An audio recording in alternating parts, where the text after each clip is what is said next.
हादसे में श्रमिक की मौत, स्वजनों ने मुआवजे के लिए किया हंगामा। ठेकेदार ने अंतिम संस्कार के लिए 50,000, मुआवजे के रूप में 4.5 लाख रुपए देने की बात कही। स्टेट हाईवे नंबर 17 पर स्थित गांव भगतपुरी में सड़क हादसे में एक युवक की मौत हो गई।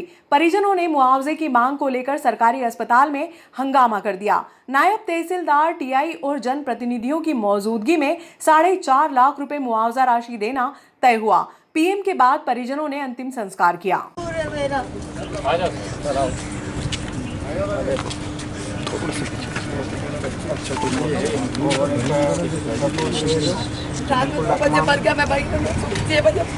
वहाँ से भी मेन मकान पे से भी उठा लिया, वहाँ पे एक्सीडेंट हुआ, वहाँ पे भी उठा लिया।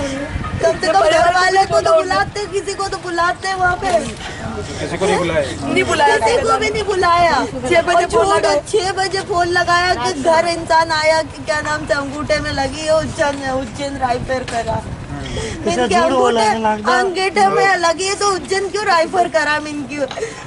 मैंने ये ठेकेदार से पूछा, मैंने उनसे 2-3 बार पूछा, मैं इनकी मेरे को सही बता दो क्यों जन सेवा में से उज्जैन क्यों पहुँचाए जब उनके नॉर्मल सी चोट थी तो उनने हमसे क्यों छुपाया? मेरा भैया अकेला था, मेरे 3 बच्चों को लेके मैं कहाँ जाऊंगी? ठीक है, आपका जो भी उचित मदद होगी वो हम करेंगे और वो जो भी मान लो अगर जिनके जिस तरह से हुआ घटना उसकी जांच करवाएंगे, है ना। और तो ठेकेदार को बुला के इनको बुलवा दो ना, बात में थोड़ी कुछ होता है। बुलवाओ उसको, बात करो और क्या दे देंगे अपन। बुलवाते हैं ठेकेदार को, बुलवा लो, बुलवाते हैं। यही सब बुलाओ, लिखित में दे दो इनको, कोई इतना लाभ देंगे इनको। एक जना बात करो, जो भी नियमानुसार है ना, बच्चों का जीवन अच्छा से बीत जाए, इनकी शादी पढ़ाई लिखाई उनसे बात हो जाएगी, एक स्टाम्प पे लिख के दे देंगे वो, तो हमको कुछ नहीं चाहिए। करवाते हैं हम, बुलवाते हैं, बिल्कुल बुलवा रहे हैं। आप आराम से बैठे और देखो नियम। हाँ तो नहीं बोली का मेरी बात सुनो, पीएम तो कराना होगा, है ना, तो वो करवाए ना। नहीं, हाँ वो बुलवा रहे हैं, अभी बुलवा रहे हैं, लगाओ उसके बाद पीएम तो आप करवाओ उसको, पीएम के लिए कोई दिक्कत नहीं है, उसमें लेट मत करो। बाकी में आपकी जो भी मैं वीडियो बना के मैं मर जाऊंगा उसके नाम में। आपको ऐसा कोई कदम नहीं उठाना जिसमें इस तरह से कोई, उनने तो गलती की, बच्चे प्रशासन आपके साथ है ना, ऐसा कुछ भी नहीं है। क्या है, ठीक है ना, अभी इसी वक्त बुलवाओ।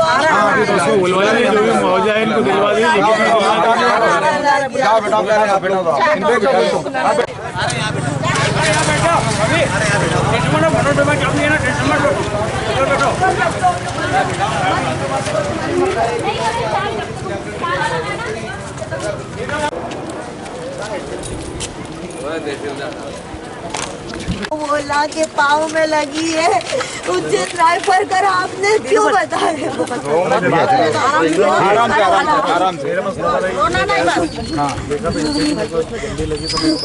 किसी को आपने इन्फॉर्म भी नहीं करा। पहले जनसेवा ले जाने के बाद में फिर उन्होंने बोला कि इनको उज्जैन ले जाना पड़ेगा। घर में तो खबर करनी है, उज्जैन रेफर करा, पीछे गाड़ी लेके मैं भी गया रात में। तो आप हमारे परिवार से फोन लगा के बोलो, मैं खुद डर गया था, मैं बेहोश होते बचा। आप बच्चों को कहाँ लेके जाऊंगी? उज्जैन रेफर करा, उज्जैन वालों ने जब वहाँ पहुँचे तो उन्होंने बोला कि तो फिर वहाँ से वापस मैंने उनको जनसेवा रेफर किया।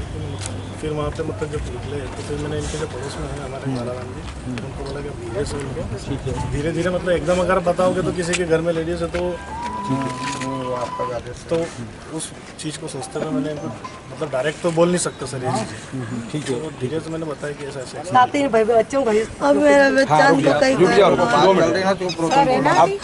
आप ठीक है। अभी अब भाई आप है ना, रो मत, आपका कहना क्या है इनसे बताओ, ये बताओ। मेरे बस बच्चा इनका भविष्य, ये इनकी क्या मदद करते हैं ये बता दे। हाँ तो आप बताएं क्या चाह रही हो आप क्या चाहती हो इनसे, ये बताओ, मदद क्या चाहती हो? मैं इनकी कैसे शादी करूंगी, मैं कैसे क्या पढ़ाई लिखाई करूंगी, इनको क्या मेरा भी सीधा हाथ था, आप भी जानते हो, आपके परिवार ऐसा हम दोनों में बिल्कुल कुछ नहीं था, हम दोनों साथ में मिलकर काम करते थे। मैं 10 लोगों से बात नहीं करता था, मैं अकेला उससे बात करता था। सही मतलब मेरे को भी दुख है इस चीज़ का कि मेरा भी एक साथी चला गया। ठीक है, आप इनकी सद्भावना को ध्यान में रखते हुए आप जो भी इनके लिए अच्छे से अच्छा जो है ना। बाकी जो कोर्ट करेगा वो तो करेगा ही सही, जो राशि का है। तो सर मैंने उसके लिए मैंने इनसे निवेदन साहब के सामने निवेदन भी करा कि मैंने जो इंश्योरेंस का जो भी इसमें वकालत में जो भी इनको पैसा लगना है वो मैं करवा के दूंगा। वकालत का धंधा है, वकालत में कोई पैसे नहीं लगते, फ्री होती वकालत, वो फ्री होता है 7% को होता है। आप तो अपनी तरफ से बता दो, कोई आपका क्या कहना है, थोड़ा सा इनका बता दो। मेरे बच्चों का भविष्य देखने के लिए आपका दोस्त था तो दोस्त गया तो उस हिसाब से अपन भी बोलते मेरे को 10 दे दो, 10 लाख रुपए दे दो मेरे बच्चों के डेढ़ 200 चल रही है। तो दोस्त का तो बात ही का जो है अपन बोल दे कि भाई व्यक्ति मत सहायता कर। मेरे को इनके आगे भविष्य और इनकी मेरी छोरी शादी लायक हो। सर आप थोड़ा देर बोले, इनको भी सुनाई है। मैंने 2.5 लाख रुपए बच्चों के नाम पे एफडी करने का बोला। नहीं 1.5 लाख नहीं, 1.5 लाख रुपए नहीं चाहिए। उनका बच्चों को 1.5 लाख से क्या होगा? इनके सुबह आपने लंडू को बोला था, ये 5 का बोल रहे हो। 1.5 लाख बोलना 3 बच्चों में 1.5 लाख ये मत दीदी आपने बोले 7 लाख आप मेरे माना देखो पैसा बनाएंगे तो मैं कैसे कहाँ से लाऊंगा? मैं अभी ये 50,000 की जैसी बात की शाम को इनको चुना है तो मैं अभी अरेंज करने ही गया था। मेरा फोन रात से बंद है, मतलब रात से मेरा फ़ोन चालू था, चार्ज नहीं कर पाया, घर नहीं गया, उस वजह से फ़ोन भी मेरा बंद हो चुका है। मैं जो कैसे तैसे करके व्यवस्था 50,000 की करके लाया हूँ। अब जो 1.5 की मैंने बात करी, जो भी टाइमिंग होगा मैं उसमें करेंगे इनका। नहीं सर, कोई 1.5 की बात नहीं होगी। देखो मेरे बच्चे मेरा अपंग ससुर है, मैं उसको आप 1.5 लाख की मैं कहाँ करूँगी? मैं कहाँ जाऊँगी? मैं इनको लेके इनको पढ़े लिखे कहाँ जाऊँगी? मैं समझूंगी क्या करेगा? मेरा ससुर अब आप मान रहा हूँ कि क्या सर एक 80 साल का बुजुर्ग भी घर पे उनके पिताजी तो मैं वो सब सोच के ही मैंने बात करी। स्टेट हाईवे नंबर 17 पर स्थित गांव भगतपुरी में बीती रात एक सड़क हादसे में श्रमिक विद्यानगर निवासी राजेश पिता किशनलाल मीणा गंभीर रूप से घायल हो गया, जिसे उपचार के लिए जनसेवा हॉस्पिटल लेकर पहुंचे। हालत गंभीर होने पर गहन चिकित्सा के लिए उज्जैन रेफर किया गया। श्रमिक ने रास्ते में ही दम तोड़ दिया। टीआई करणपाल सिंह ने बताया कि जनसेवा हॉस्पिटल से गुरुवार की सुबह 6 बजे तहरीर करने की जानकारी लगी। पुलिस के अनुसार राघवेंद्र इंजीनियरिंग के भगतपुरी स्थित प्लांट में श्रमिक राजेश 2 वर्षों से काम कर रहा था। बुधवार गुरुवार की मध्य रात्रि में ट्रैक्टर ट्रॉली से एक निजी उद्योग में बड़ा टैंकर लेकर आ रहे थे कि शुभम पेट्रोल पंप के सामने राजेश ट्रैक्टर के नीचे गिरा और ट्रॉली की चपेट में आ गया, जिसकी उपचार के दौरान मृत्यु हो गई। बिलाग्राम थाने में मृतक के स्वजन और ठेकेदार के बीच 4,50,000 रुपए मुआवजा और 50,000 रुपए अंतिम संस्कार के लिए राजीनामा हुआ। अब रुक जाओ, आप भाई आप जवाबदार हैं तो आप बोले या इनको बोलने दें? वो बोल नहीं पा रहे हैं, मेरी बात सुनो, मत करो। आपका क्या कहना है, आखिरी बता दो। 10 लाख रुपए चाहिए मेरे बच्चों की पढ़ाई लिखाई सब चाहिए। फोन आया तो कार्यक्रम अटेंड कर रहे थे, वो जो फोन आया था फिर जब वो ड्यूटी गए, मेरा कार्यक्रम था है ना। आपका क्या कहना है कि इनसे अपनी क्या स्थिति, क्या चाहते तो हो? 10 लाख रुपए चाहिए मेरे बच्चों की पढ़ाई लिखाई सब। बस बात खत्म। आप बोले कहाँ जाऊंगी, मैं क्या करूंगी, मैं क्या करूंगी, मैं क्या करूंगी? अब इनको बोलने की जरूरत ही नहीं। अब इनको बोलवा दे। बताओ दीदी। 4.5 लाख फाइनल में सर आपसे बात हुई ना, फाइनल है। और 4,50,000 कैश दे देना। मैं तो देखो लिपटी लिपटी लग रहा हूँ तुम्हारे सबके सामने कह रहा हूँ, फोटो चल रहे। 50,000 कैश दे देना और 1-1 लाख 3 ही के 50,000 इनके नाम से और 50,000 इनके पिताजी के नाम से 4 लाख रुपए डाले। 1-1 लाख 3 छोटे के नाम से और सारा बीमा में आपको दौड़ भाग करके आपको करवाना है सर, आपको करवाना है, साथ में रहेगी।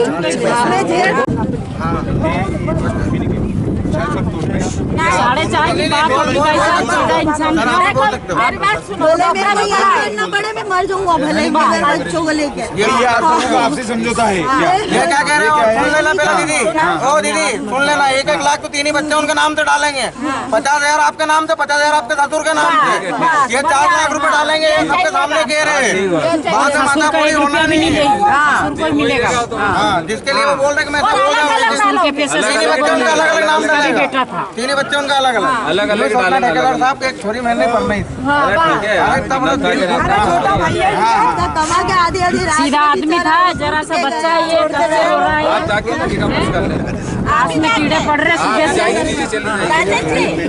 साथ में जाना करा देंगे हाँ, लिखा पढ़ी करा। हाँ मैं तेरे साथ चल चलूँगा, अपन चल चलेंगे। 4.5 की लिखा पड़ी है। आप अपने हाथ से दे दो। और ससुर के पैसे ससुर को मिलने चाहिए। नहीं, विधायक जी तो 20,000 विधायक की तरफ से दिलवा देना। और भी जो पूरी मदद है पूरी करा देंगे, चिंता मत। ये पैसे सरकारी अस्पताल में पीएम करवाने के लिए सुनीता मीणा सहित अन्य व्यक्तियों ने अस्पताल में शव रखकर हंगामा कर दिया। आरक्षक सुरेश डांगी, राकेश मालवीय व जितेंद्र सेंगर की समझाइश के बाद शव को उठाकर पीएम कक्ष में रखा गया। मामला बढ़ता देख मंडी थाने के एसआई प्रशांत गुंजाल, प्रधान आरक्षक सुनील बेस, आरक्षक सुखदेव, डायल 100 के प्रधान आरक्षक परविंदर यादव, पायलट दिलीप पोरवाल सहित बिल्लाग्राम थाने के एसपी चौहान सहित भारी पुलिस बल सरकारी हॉस्पिटल पहुंच गया। स्वजन 5 लाख रुपए मुआवजे की मांग करने लगे। इसी दौरान नायब तहसीलदार Govardhan Parihar, Billagram TI Karanpal Singh, BMO doctor Gaurav Patel, शहर कांग्रेस अध्यक्ष राधे जायसवाल आदि अस्पताल में बुलाए गए। ठेकेदार ने राजेश के अंतिम संस्कार के लिए 50,000 रुपए नगद प्रशासनिक अधिकारियों की मौजूदगी में मृतक की पत्नी को दिए। इसके बाद स्वजन पीएम करवाने के लिए राजी हुए। ठेकेदार शर्मा और स्वजनों ने मामले को लेकर लिखित कार्रवाई करने की बात कही। ठेकेदार न्यायालय परिसर में अपने अभिभाषक के माध्यम से दस्तावेजों की पूर्ति कर रहे थे, जिसको लेकर दोनों पक्षों में बात बिगड़ गई। फिलहाल मृतक राजेश का अंतिम संस्कार कर दिया गया।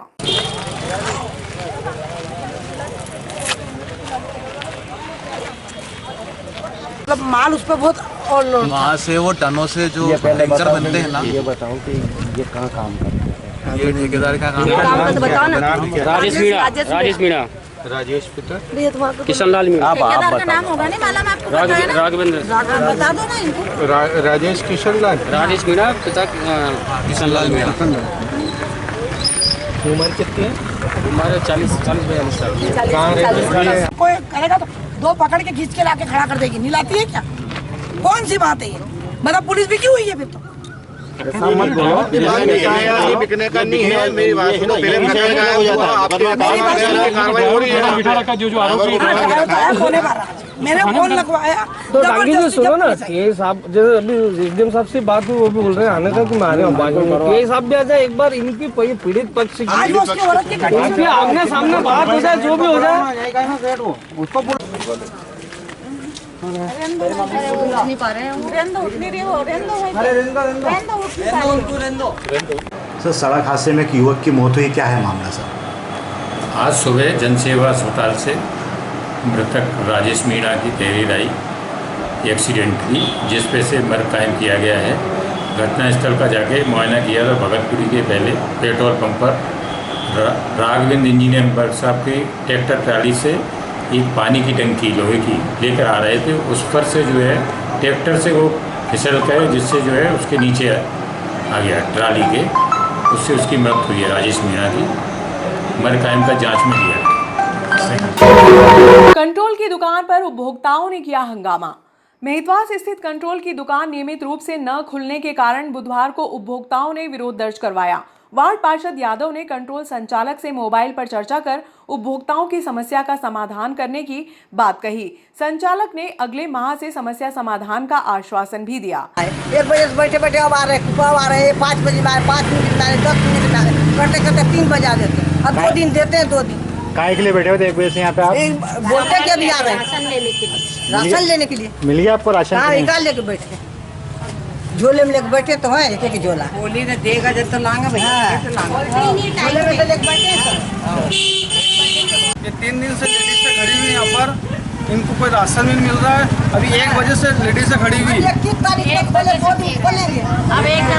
3 दिन से खड़ी हुई लेडीज है, अभी तक इनको राशन नहीं मिला। अब कह रहे 5 बजे मिलेगा। यहाँ के पार्षद ने भी शिकायत करी, उसका भी कोई कार्रवाई नहीं हुई है। मतलब पार्षद को भी मतलब कुछ भी नहीं समझ रहे, यहाँ के वार्ड नंबर 35 के पार्षद को भी, गोली वालों को कुछ नहीं समझ रहे उसका ना, तो भी कंट्रोल नहीं खोल रहे हैं। अभी फोन लगा रहे तो बोला हाँ 5 बजे खोलेंगे, 6 बजे खोलेंगे, मतलब इनका घर का राज हो गया क्या? 1 बजे से कह रहे आ रहे हैं 1 बजे से फोन लगा दिया इनको, कोई मतलब उसको सुनवाई नहीं हो रही है। तो क्या मतलब लेडीज से परेशान, इतनी धूप में परेशान हो रही है। और एक दिन की बात नहीं, हर महीने 3 महीने से लेडीज से परेशान हो रही है, 3 महीने से। 2 दिन खोलते उसमें भी, और 2 दिन खोलते और कोई समय का पाबंद नहीं, कभी भी इनके मन मर्जी से खोल रहे हैं। जैसे बैठे हम भी हैं, 2 दिन सामान मिलता है, बस उसमें भी नंबर आ जाए तो मिल जाए, नहीं तो सामान चला जाए हमारा। बोले आ रहे 1 बजे से, अभी 3 बजे आए हो। अब हमको क्या नाम है आपका? मेहतवास स्थित कंट्रोल की दुकान नियमित रूप से न खुलने के कारण उपभोक्ताओं को राशन नहीं मिल रहा था, जिसके कारण बुधवार को उपभोक्ताओं ने हंगामा कर दिया। आक्रोशित उपभोक्ताओं को शांत करने के लिए पार्षद गोलू यादव मौके पर पहुंचे। पार्षद ने कंट्रोल संचालक शिवम से मोबाइल पर चर्चा की।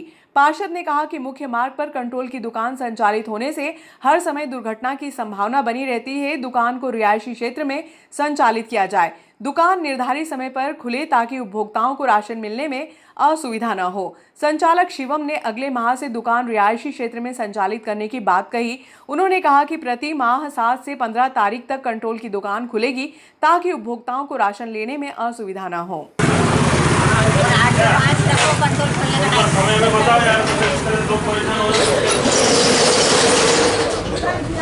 हमले तो दूसरों को तो एक इंसान 4-5 कंट्रोल में चलाओ। इसमें यहाँ चला लो, उसके बाद में रोड पे क्या है, महिलाएं देखो 3 महीने 1 बजे से आके बैठे बोले, 1 बजे से आ रहे। वही नहीं, अभी भी कह रहे 5 दिन खोलेंगे, वो खोलेंगे ना। देखो यार, समय पे या तो आप कंट्रोल को दे पाओ सामान तो ठीक है, नहीं तो इस कंट्रोल को बंद कर दो। और किसी को मैं बात कर लेता हूँ से और किसी को करवा देता हूँ। कंट्रोल वाला तो है नहीं, इनकी 4-5 कंट्रोल है तो संभलती नहीं।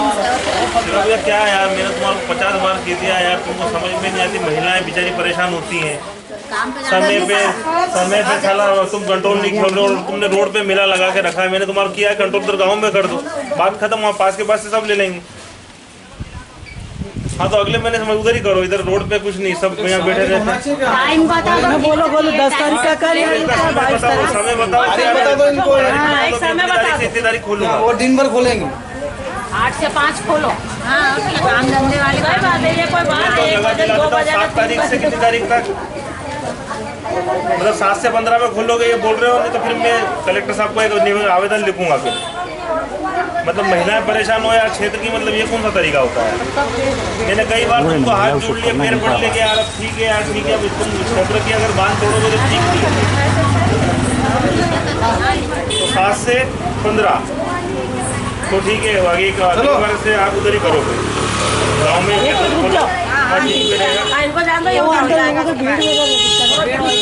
आपके वार्ड में कंट्रोल को लेकर वार्डवासी परेशान थे, क्या था मामला? देखो, सबसे पहले चुनाव में हमने महिलाओं से और क्षेत्र के लोगों से वो वोट मांगे थे। जब हमने इनसे निवेदन किया था उनकी जो भी समस्या होगी उसका हम निदान करेंगे। पर मैं कई समय से कंट्रोल वाले को फ़ोन लगाता हूँ और कई बार मैंने उनको चेतावनी भी दे दी कि यार इस तरह से मत करो। अगर इस तरह से अगर ये चलता रहा, ये समय पे ना कंट्रोल खुलते ना समय पे लोगों को सामान देते, तो मेरे को लिखित में कलेक्टर साहब को मैं इनकी शिकायत करूँगा। अभिभाषक संघ के तत्वाधान में बुधवार की दोपहर में न्यायालय परिसर में 5 लाख की लागत से निर्मित होने वाले सामुदायिक भवन का भूमि पूजन विधायक दिलीप सिंह गुर्जर के मुख्य आतिथ्य में हुआ।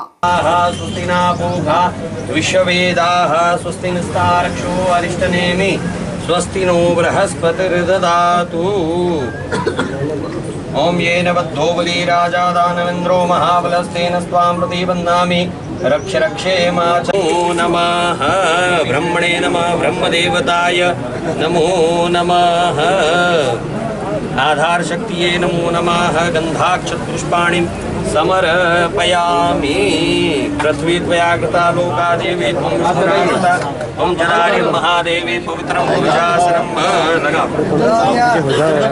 बोलो गजानन महाराज की, महाकाल भगवान की मंगलम भगवान। सम्मानित मंच, सम्मानित मेरे सभी अभिभाषक संघ के साथीगण, क्योंकि अभिभाषक संघ का जो कक्ष हमारे पास था वो काफ़ी छोटा था और हमारे को वह काफ़ी असुविधाओं का सामना करना पड़ रहा था।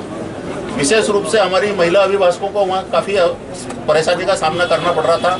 तो मैंने इस संदर्भ में हमारे लोकप्रिय एसडीएम गोस्वामी जी से चर्चा करी कि सर किसी भी तरीके से हमारे को सामुदायिक भवन के लिए आप जमीन अलॉटमेंट करें।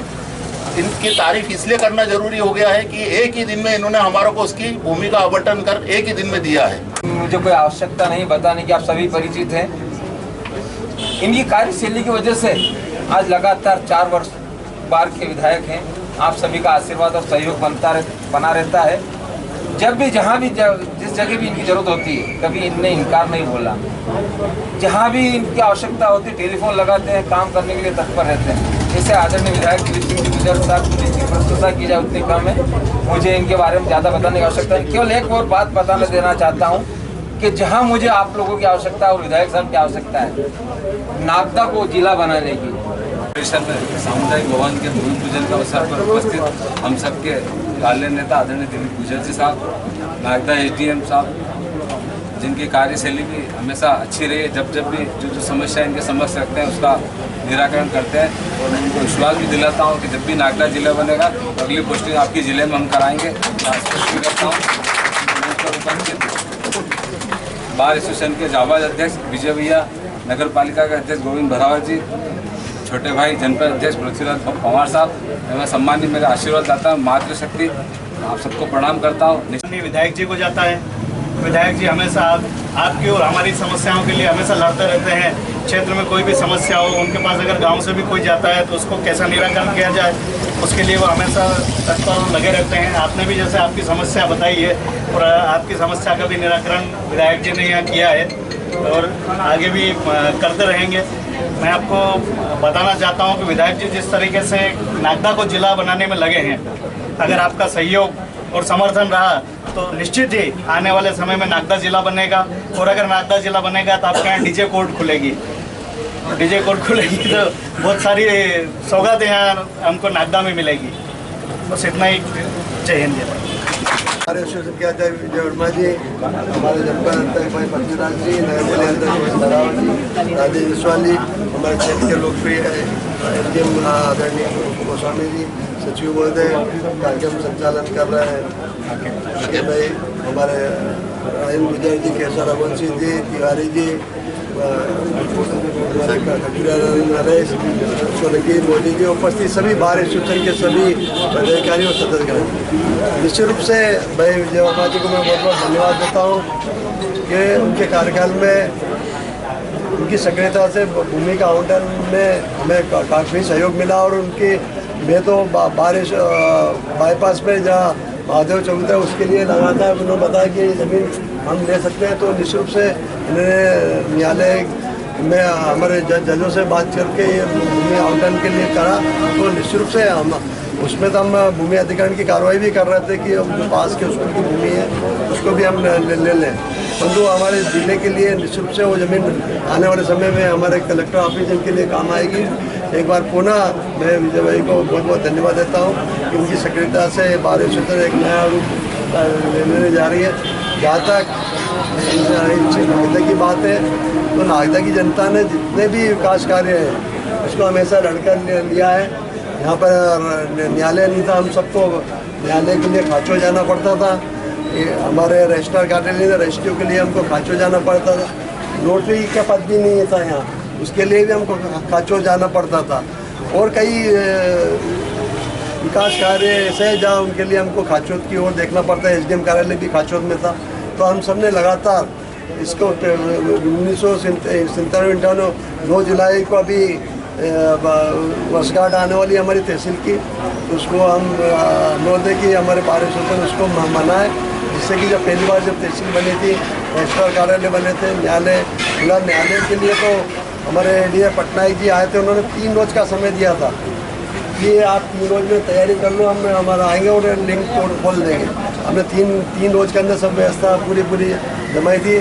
जो आज न्यायालय लग रहा है वो भी विधायक नीति का ही है। हमने पहले से इसकी तैयारी कर रखी थी कि हमारे न्यायालय के लिए भवन, ये बात आती थी कि न्यायालय का भवन तो है ही नहीं, तो हमने पहले ही न्यायालय भवन बना के तैयार करके रखा था। और जिसमें डायस वगैरह जो आवश्यकता थी हमने सीमेंट कंक्रीट हम 3 रोज में करा। डीजे साहब आए और उन्हें करा और पूरी आवश्यकता थी नागदा को, तो उन्होंने तत्काल उसकी स्वीकृति दी। आज लिंक न्यायालय से आज हम डीजे तक हम पहुँच चुके हैं। निश्चित रूप से आने वाले हम डीजे तक पहुँचेंगे और जब डीजे तक पहुँचेंगे पहले आप टप्पा कार्यालय के वकील कहलाते थे, अब तहसील स्तर के डीजे के वकील कहलाते हैं। आने वाले समय डीजे के वकील कहलाएंगे तो निश्चित रूप से कहीं ना कहीं आप लोगों को फायदा होगा ही।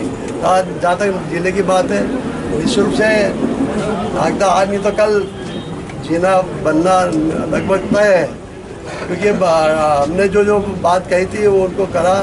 अभी 18 मार्च 2030 को हमने जिले के लिए परिषद में प्रस्ताव किया। पहले एक बात और ये कही जाती है कि अब एंड टाइम पे करा गया, वो मैं आप लोगों को बता दूं। जिसको जो कागज़ देखना है वो हमने पहले ही जनवरी माह में ही माननीय मुख्यमंत्री से आदेश करा दिए थे जिले भर की कार्रवाई प्रारंभ करने के लिए, और जिले की सिर्फ एजेंट नोटिफिकेशन और दावे आपत्ति बाकी है। तो निश्चित रूप से आज नहीं तो कल नागदा जिला बनेगा। और जो लोग सपना देख रहे हैं तो आप थोड़े दिन बाद ज़मीन का आवंटन हो गया। तो मैंने विजय भाई से बोल रहा था कि अभी तो आपकी डीजे की बिल्डिंग बन रही तो जरूरत क्या अगर नहीं, अभी जब तक बने जब तक 2-3 साल लगे जब तक हम परेशान होंगे तो तत्काल है। और दूसरी बात यहाँ की सीमेंट कंक्रीट बात है, पेवर ब्लॉक लगाने बात है, उसके लिए मैं जितने भी राशि होगी हम स्वीकृत करने की व्यवस्था करता हूँ। और जो भी हमारे आप लोगों की बाहर का जो आदेश होगा हम उसको करेंगे। भाई केशव रघुवंशी, मोदी जी और अन्य लोग भी लगातार इस बात के लिए प्रयास रहते बताते रहते हैं। न्यायालय में चल रहा, हमारे विजय भाई ये काम करा रहे हैं। तो निश्चित रूप से जब एक पूरी टीम भावना से काम होता है वहाँ पर काफ़ी उन्नति विकास होता है। एक बार पुनः बार एसोसिएशन को मैं बहुत बहुत धन्यवाद देता हूँ कि बार एसोसिएशन पूरी सक्रियता के साथ हर मुद्दे पर लड़ाई, चाहे फरियादी की बात हो चाहे अन्य बात हो, उनके लिए न्याय के लिए लड़ाई लड़ता है। तो निश्चित रूप से सभी बार एसोसिएशन के सभी सदस्यों में बहुत बहुत बधाई देता हूँ, धन्यवाद देता हूँ। और बार एसोसिएशन का जो आदेश होगा हम उसको पूरा करेंगे। जय हिंद, जय भारत। सर्व प्रयास सामाजिक संस्था द्वारा गुरुवार को रानी सती मंदिर में समारोह पूर्वक गोद लिए गए बच्चों को पाठ्य सामग्री का वितरण किया गया।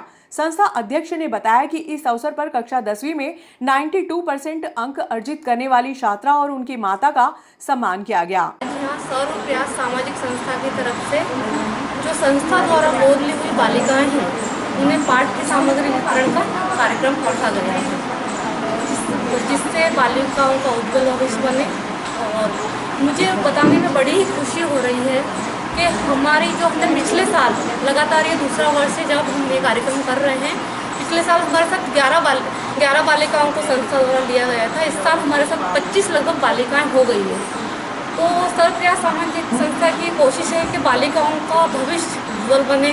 प्रयास सामाजिक संस्था की ओर से आज हमने इस्कॉन मंदिर से जुड़ी एक संध्या शुक्ला जी को यहाँ आमंत्रित किया है इस उद्देश्य के लिए, क्योंकि आजकल के बच्चे क्या है मोबाइलों में इस आधुनिक चीज़ों में आगे बढ़ते जा रहे हैं, अपनी संस्कृति भूलते जा रहे हैं। तो थोड़ा सा संध्या शुक्ला दीदी इसके बारे में इस्कॉन मंदिर से उज्जैन की भक्त हैं, तो हमारी आज की बच्चियों को उनको थोड़े से भक्ति से भगवान से थोड़ा सा उस चीज़ का ज्ञान देंगी। सामाजिक संस्था के सदस्य और दुर्गा परिहार और ये महिला इतनी मेहनत करती है कि घर में जाके पार्लर की सेवा देना, और इतनी मेहनत करके इन्होंने आज अपनी बेटी अनामिका बच्चा को फातिमा स्कूल में पढ़ा रही हैं। और इस बेटी ने भी अपनी मम्मी का नाम नीचा नहीं होने दिया और 10th में 91% बना के 92 बना के इसकी माँ का और इनके परिवार का नाम रोशन करा। इसीलिए इनको बहुत बहुत शुभकामनाएं। आज के बच्चे के माध्यम से आज इनकी माँ और इन बच्ची के माध्यम से अनामिका से हम आज की जो बच्चियाँ हमारी गोद ली गई हैं उनको ये रैंडम देना चाहते हैं, ये देना चाहते हैं कि देखो आज इस बच्ची ने इनकी मम्मी घर का जाके पार्लर करती हैं और भी जो इनको भजन करती हैं, अपने वैसा अपनी मतलब दिनचर्या का अपना वो घर का मेहनत से पैसे कमा के इस बच्ची को आज पढ़ाया है और इस बच्ची ने भी आज अपनी माँ का नाम रोशन किया है। तो आज इन बच्चियों को हमें यही देना है कि तुम भी अच्छे से पढ़ो। संस्था द्वारा बालिका का सम्मान करा जा रहा है।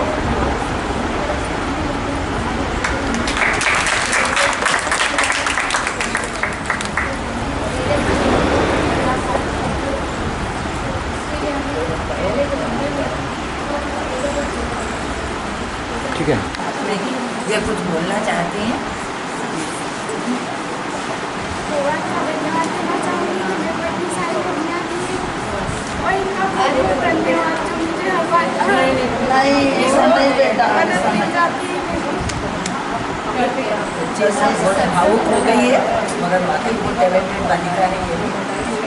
नहीं रोना नहीं बेटा,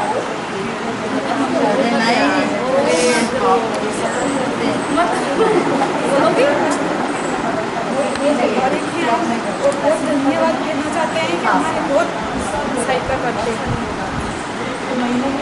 संस्था के अध्यक्ष ने बताया कि 180 सदस्यों से मिलने वाले सहयोग से प्रतिवर्ष निर्धन व गरीब परिवार की बालिकाओं को पाठ्य सामग्री उपलब्ध करवाई जाती है। लग रहा है कार्यक्रम अटेंड करा के सारी बच्चियों को बोलते हैं और उनका जो भी हम जरूरत का सामान जब जैसा होता है प्रयास संस्था द्वारा दिया जाता है। आज इसमें मुझे भी बुलाया, मैं भी जुड़ी हुई हूँ, मुझे बहुत खुशी हो रही है, बहुत अच्छा लग रहा है। और उसमें हम सब लोग महिलाएं जिसको जिस स्वेच्छा से राशि देना था 100 रुपये 200 रुपये जो स्वेच्छा से राशि दी जाती है उस राशि को मैंने इकट्ठा करके और ये सामान देकर महिलाओं का योगदान करती है, बहुत खुशी की बात है। और एक छोटी सी 5 मिनट का समय लूँगी, छोटी सी मेरी सूचना है क्योंकि आज बहुत सी बहनें यहाँ उपस्थित है। मैं सीहोर से हूँ, मेरे पिताजी पंडिताई का काम करते थे, ज्योतिष पंडिताई का घर पे मंदिर है। आज उन्हीं के पद चिन्हों पर आज मेरा भतीजा चल रहा है और बड़ी खुशी की बात है कि उसमें मथुरा वृंदावन से इतनी सी उम्र में इतनी अच्छी भागवत, शिव पुराण, सारी कथा भागवत करता है और उसको बहुत अच्छे से सफलता मिली है। आज 18 वर्ष का है तो उसकी आवाज़ और भजन सुनने के लायक है। पहले उन्होंने जगन्नाथपुरी में करी और आज की तारीख में 150 भागवत उसकी हो गई है। तो हमारे शारदा वैदिक संस्थान के द्वारा अधिक मास के पावन पर्व पर मैं सभी महिलाओं से कहना चाहती हूँ कि 16 तारीख को यहाँ से 3:30 बजे रेलवे स्टेशन से हम लोग 70 लोग हैं यहाँ से, बाकी 250 लोगों का पूरा जत्था है। पूरा भागवत में हम अधिक मास को 16 तारीख को 3:30 बजे रेलवे स्टेशन से जाएंगे, वहाँ भागवत होगी, उसमें पूरी जगह घुमाया भी जाएगा। भागवत के साथ साथ जो भी देव दर्शन है देव दर्शन का लाभ लेंगे। जो भी इच्छुक व्यक्ति हो भागवत में चलना चाहता हो, वैसे हमारी जो सीमित संख्या थी वो पूर्ण हो चुकी है। बाकी हॉल वगैरह में व्यवस्था है। मेरी बहुत सी बहनें यहाँ उपस्थित हैं, यदि अगर कोई बहनें इसमें इच्छुक हो भागवत सुनने की, घर में लाभ कमाने की, क्योंकि अधिक मास का पर्व है, भागवत की कथा है और द्वारकाधीश का धाम है। बहुत अच्छा त्रिवेणी संगम है, जो इच्छुक को